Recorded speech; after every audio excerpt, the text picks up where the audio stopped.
Why Cattleyas roots rot, and most growers don't know why. Just seeing this plant from a distance, you'd think it's wonderfully healthy. These pseudobulbs are nice and firm, the leaves still look good, and nothing here seems to suggest that there's any disaster about to happen. But below the surface in this pot is the reason why thousands of Cattleyas are killed every year. Today we're going to discover the reason exactly why Cattleyas roots rot, and it's not simply water. What most growers say about Cattleyas roots rotting is just simply incomplete. And if this is true, what's actually killing our Cattleyas roots? If you ask 10 growers what's the cause of root rot in Cattleyas, they're going to say too much water. They're going to say the roots are wet for too long, it's causing root rot. And it makes sense, it's logical. Wet roots do tend to rot, and dry roots seem to survive better. But is that all that there is to the story? Because if it was just about how much water they're getting, Cattleyas growing out in nature get lots of water all the time, and they seem to be able to produce new roots and thrive. So what is it then that is causing these roots to rot, if it is not then lots of water? Clearly there's something else happening. But what? To answer this, we have to look at where the real story begins. Let's look inside the pot. From the outside, this plant looks perfectly healthy, nice strong pseudobulbs, firm leaves, but let's have a look beneath the surface and see what's really happening. Here we can see how dark the bark is, how compacted it has become, and if we open it out, we see dead, mushy roots. The velamen is gone. It's all soft, mushy. Some of it's missing completely. We have hollow roots, and it's not looking like a very happy sight from the bottom. And this did not just happen overnight. In fact, it would be weeks, if not months, for this to have happened before we start seeing any signs in those pseudobulbs or even those leaves. So the clues have been hidden inside the pot all of this time, and it would have taken us a long time to figure out if we had not looked. So what is it that is causing what was once a healthy root system to now look like this? And this is where the real story begins.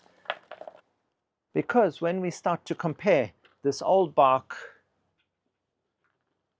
with the new bark, we can see how much better aerated this is. It's holding up those air spaces nicely, where here those air spaces have started to fill up. As that bark has decomposed, those components have got smaller and smaller and filled up those air gaps. So there's less and less air available in that media.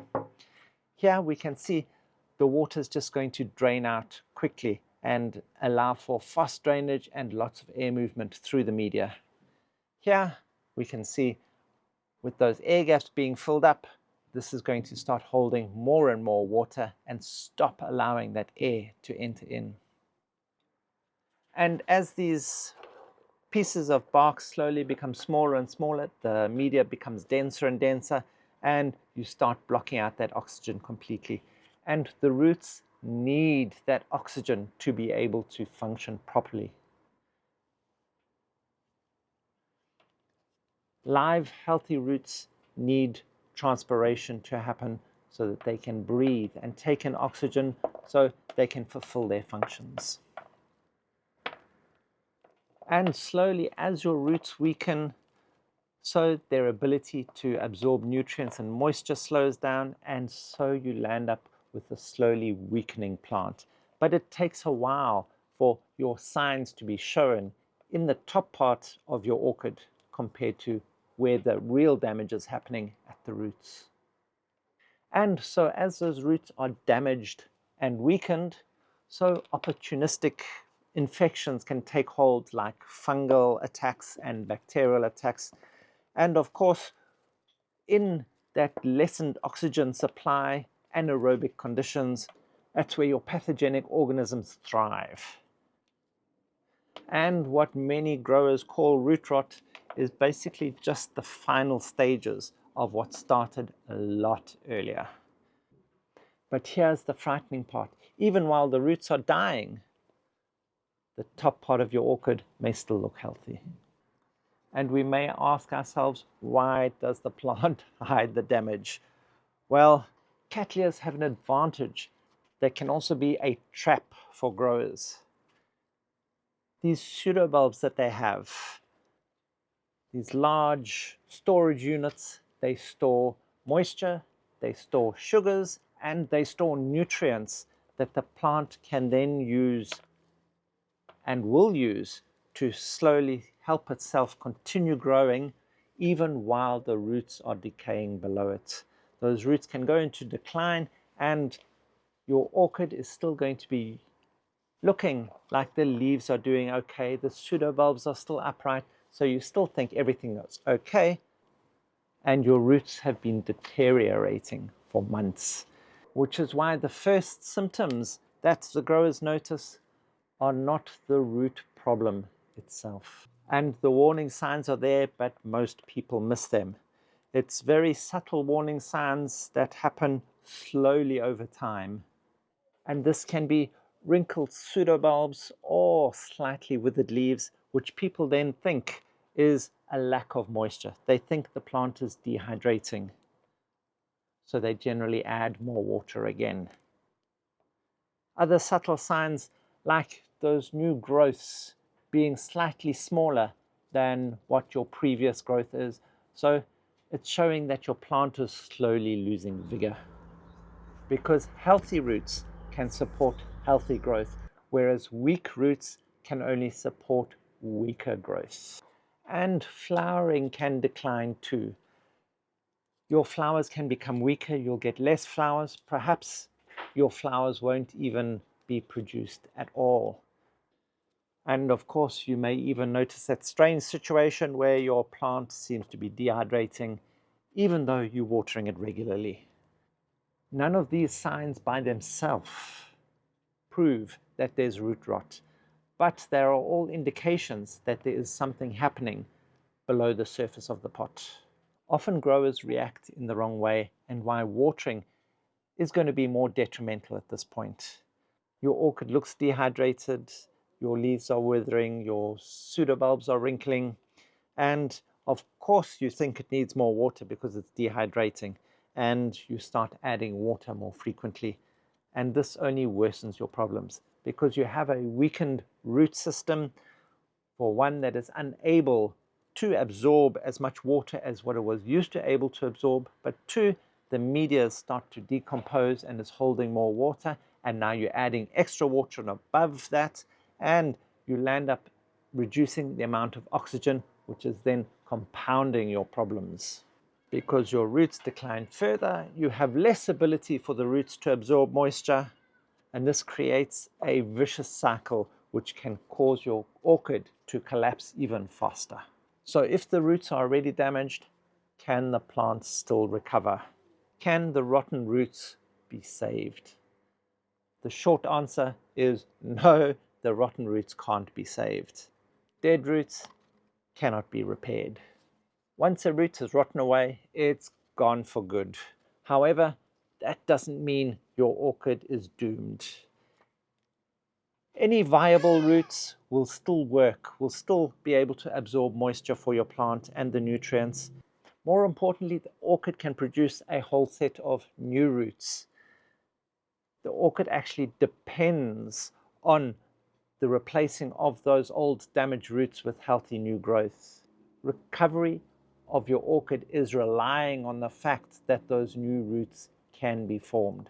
And whether that happens successfully depends on one critical factor: timing. The best time to repot a Cattleya is when you start seeing those new roots being formed.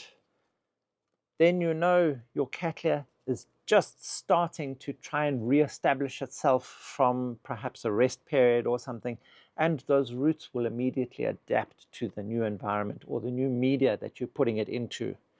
Whereas if you're doing it at a point where those new roots aren't forming and perhaps the plant is slightly dormant, you may have to wait several months or weeks for those new roots to start forming, and that's going to set your orchid back. And during that time, the orchid has little ability to recover. And that's why timing can make the difference between a smooth transition or a long setback. And the repotting process is the easy part. You remove it from the pot, remove all of that old media, you inspect the roots, remove any old or dead roots off the plant itself, and retain all those roots that are still viable and working. Then all we do is repot it into a fresh media.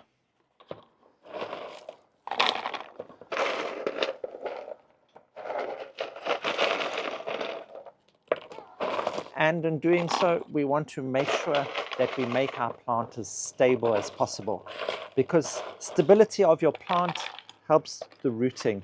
It will make it root more securely, and it will make the plant realize it's in a situation where it can carry on growing.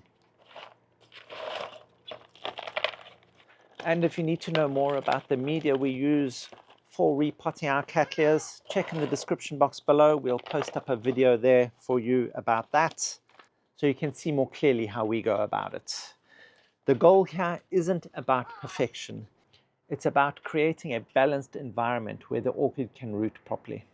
But even after repotting, the key ingredient now is patience. This is the most important factor, because what happens next is the plant now has to root. And as those new roots take hold, so it's able to absorb more of that moisture and nutrients, and then it's able to put on new growth. This is not an instant fix. This does take time. But as that water uptake increases and those pseudobulbs firm up, that new growth starts to happen, those leaves get stronger again, so the vigor of your plant returns and you'll land up with flowering again. And depending on the state of your orchid, this can take several months even. But you've just got to remember, as each new root takes, your plant is moving in the right direction. And that brings us to the biggest lesson in orchid care. Cattleyas don't suddenly develop root rot. It begins slowly. The media starts to break down. It fills up those air spaces. There's less oxygen available to those roots. The roots start declining. The plant starts using those reserves that it has to keep itself alive. And by the time you start seeing those obvious symptoms at the top of your plant, the roots or anything that's below the surface has probably been in decline for months already. Understanding that process changes the way we diagnose problems. Instead of asking, how much are we watering our Cattleya, we ask, what are the conditions that it is experiencing? And that often makes the difference between saving a Cattleya or losing it. If you have ever repotted an orchid that looked healthy and found it was devastated below, drop a comment in the box below and tell us what you found. Also, remember, drop down to that Buy Me a Coffee link in the description down below. We have lots of videos on lots of different types of orchids that help you understand them better. So sign up, become a member, and have all of that information at your fingertips when you need it. And thank you for watching. If you found any of this information helpful, please hit that like button, hit that subscribe button, and that notification bell, bing bong, to be notified of all our upcoming content, so you don't miss out on a thing. Help us grow as we help your orchids grow.